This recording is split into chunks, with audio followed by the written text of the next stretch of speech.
Hello and welcome to another Fantasy Premier League video. My name is Steve and today we're taking a look through my team selection, transfer plans and captaincy. And after a chaotic game week 11, I was starting the week with 4 flagged players in my squad, or in my starting 11, and I was wondering if I was going to be forced into a wildcard for game week 12. But my squad has improved over the week, with flags being removed from some key assets and some updates from the managers, sounding like the remaining flagged player of Madison isn't going to be out for too long. So I obviously won't be using the wildcard this week, thankfully. We can book that in for later in the season. But before we get started, if you enjoy the following content, make sure to give it a thumbs up and consider subscribing. So, heading into game week 12, currently ranked at 28,551. We'll be playing Johnston in net at home to Everton. My backup keeper of Turner has actually lost his spot, so I'm basically forced into playing Johnston every week for the foreseeable until I wildcard and potentially upgrade my backup keeper. I'm not entirely certain whether or not I will be doing that.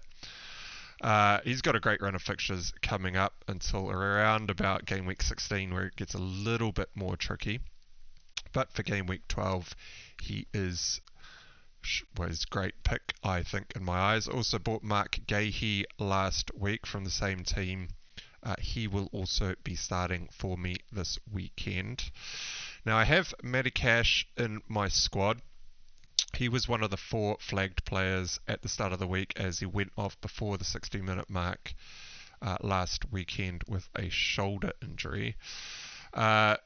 But there was an update from Unai Emery, who has confirmed that Medicash is actually available for the Europa Conference game tomorrow. Hence, the flag has actually been removed from him as of right now.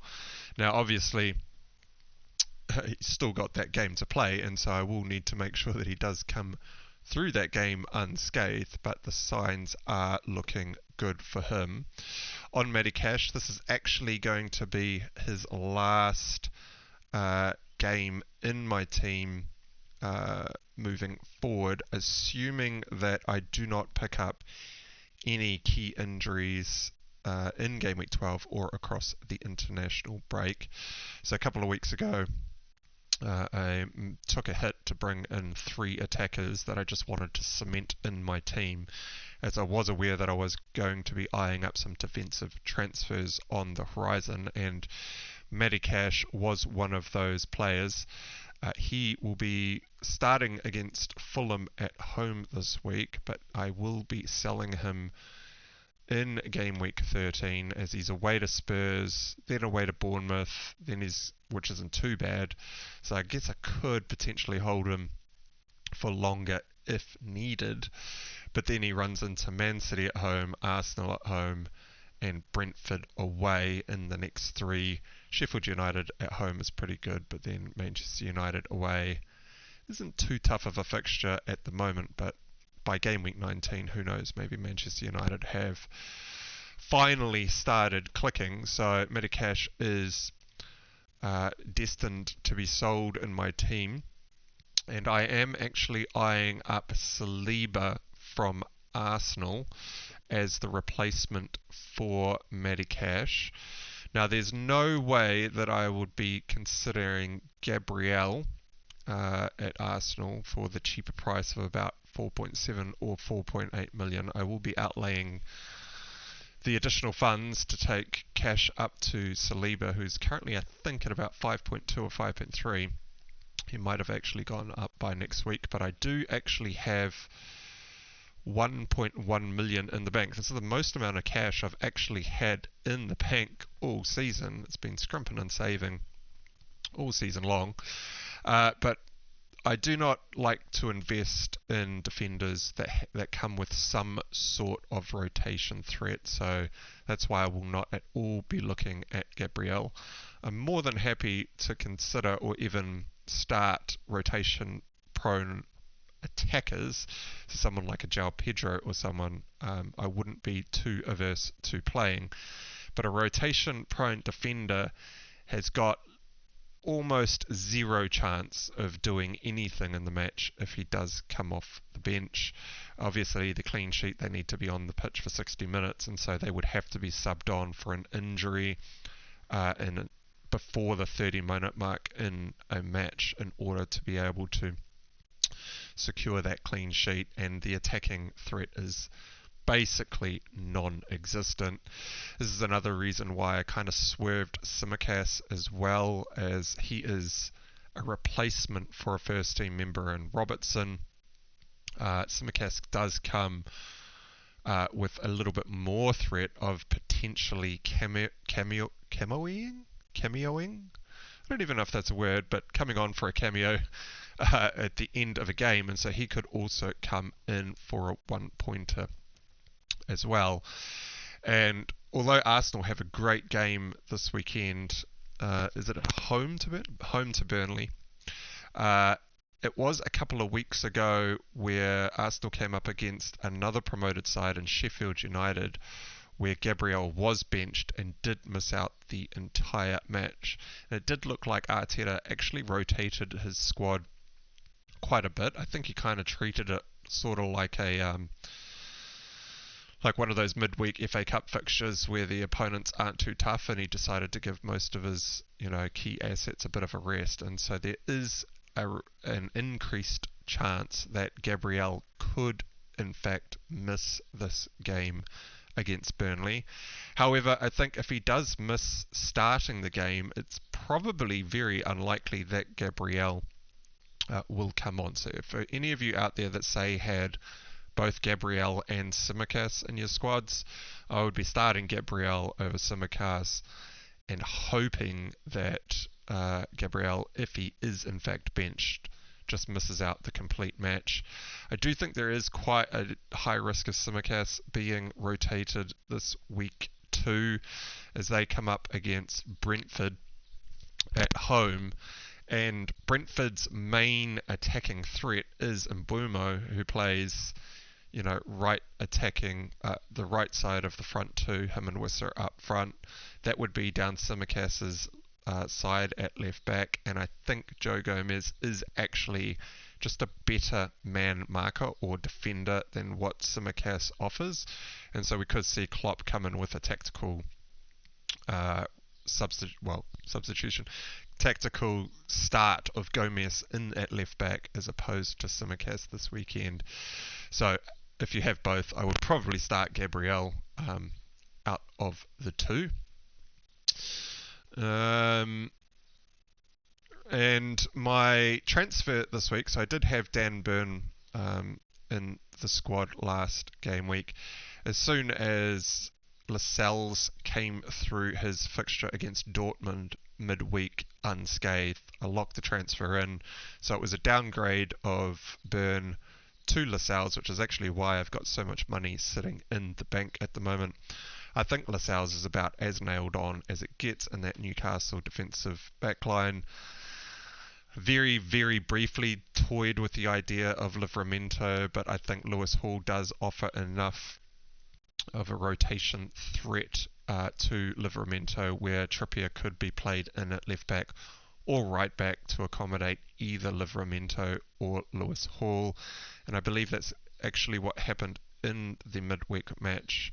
I think Livramento was played a bit further forward and they played Lewis Hall in defence, and so there's every chance that Livramento doesn't actually start at the weekend. And to be honest, Lascelles is just cheaper anyway and seems to be doing alright on the bonus point system, and so I just bought him straight in. Seems like a little bit of a no-brainer for 4 million in one of the best defences in the league. He is away to Bournemouth this weekend.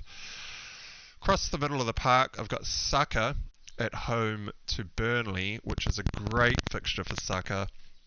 Saka has been a little bit missing in the attack in Arsenal over the last 2 game weeks, but Burnley is the type of opponent where Arsenal could, well, the floodgates could open here and you could see 3, 4, 5 goals go in at Arsenal, and we would hope that Saka is involved in the attack. It's probably about time that Saka does actually take his own penalty as well. I think Odegaard is out of the squad. I doubt he'll be giving away, as he hasn't actually scored in a little while.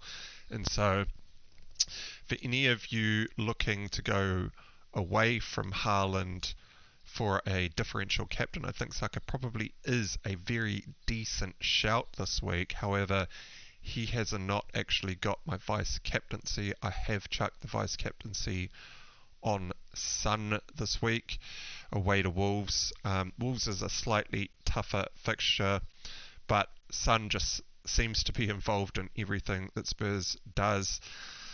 I mean, when he was playing in the fixture at the weekend, there was still 11 men on the pitch. He still looked incredibly dangerous.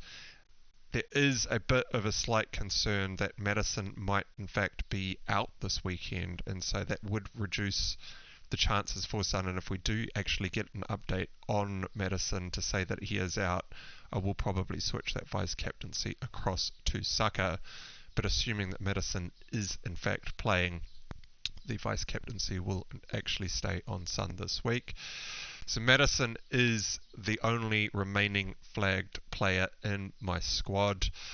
It has come out now that, or it has been reported that Maddison came off with a knock to the ankle and is still an early doubt to start against Wolves. So considering it is just an ankle knock and not like a roll or any sort of more severe type of injury, you can usually get over those really quickly. We do have the international break after game week 12, and so Maddison for me is a season keeper. I brought him in at 7.5 million. I have no plans to be selling him. I would take quite a hit in value, and given that it's only an ankle knock, I think he has actually got quite a fair shout at starting this weekend. If he does miss out, though, that will mean that I get Kabore off the bench. I just promoted him to first bench spot after watching Luton play Liverpool at the weekend. Luton played a really good game. They were a little bit lucky to not concede, as you know, first of all, the Salah missing the header from like 4 yards out, which ended up at Nunez's feet about 3 yards out, and that ball ended up blazing over the bar. I mean, Luton did get quite lucky in that fixture, but for the majority of the match, I think Luton actually held their ground pretty well. They played some pretty good football, and Manchester United have been struggling of late. It took a very scrappy ping-pong type goal for Fernandes to sink the only goal in the match in about the 91st minute at the weekend against not the toughest opposition. And so I think if Luton can put together a performance like they did against Liverpool, I think they could actually hold Manchester United to a clean sheet here. And so this is a straight gamble, of course. I'm first of all gambling that Maddison is in fact going to be fit, and gambling that Luton are able to keep a clean sheet against Manchester United if Maddison is in fact out. And I wouldn't actually recommend to anyone to be playing Kabore in this match, but I am quite happy to run with this gamble if it means saving a couple of transfers of getting rid of Maddison and then having to buy him back at a more expensive price in future. And so I'm more than happy for Kabore to come off the bench if that is in fact how the weekend plays out. I will be starting Cole Palmer as well. I mean, Palmer, when I bought him to just play him in all the matches. I have absolutely no plans of benching Palmer at all. He's on penalties. He looks about as involved in the attack as he could be. He's been used in 3 different positions to date now, as the false 9, playing in the 10 behind Jackson a couple of weeks ago, and then out at right wing in game week 12. I mean, Man City's former club are conceding still a goal a game somehow. It's usually when they quite comfortably ahead in the game and perhaps they just switch off a little bit. I think Chelsea will give them a bit more of a run for their money, and Palmer just seems to be the glue in that squad that is just distributing the ball left, right and centre. He's getting close to goal and taking a few shots as well, and so I'm not actually too worried about playing him in this game. He probably won't return, but I think if anyone is going to score in that Chelsea squad, it's probably going to be Palmer. I mean, I very much doubt it's going to be Jackson, and Sterling would probably be the next closest player in that squad to score. So happy to play Palmer in the tougher fixtures, especially because he is on penalties. And then I've got Salah as the last man in midfield with the captaincy at home to Brentford. Now, the captaincy is a little bit tricky this week. Brentford, I suspect, are going to put up a low block, and they use the low block extremely effectively. They did so against Chelsea a couple of weeks ago where they won 2-0.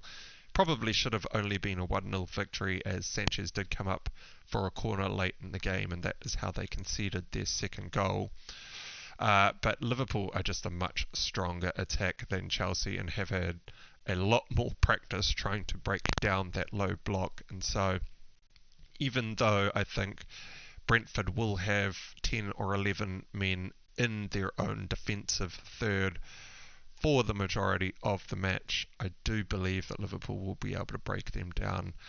And if a goal goes in early enough, well, hopefully Brentford open up a bit and Salah gets a little bit more chances along in that match. And my two men up front, Ollie Watkins at home to Fulham.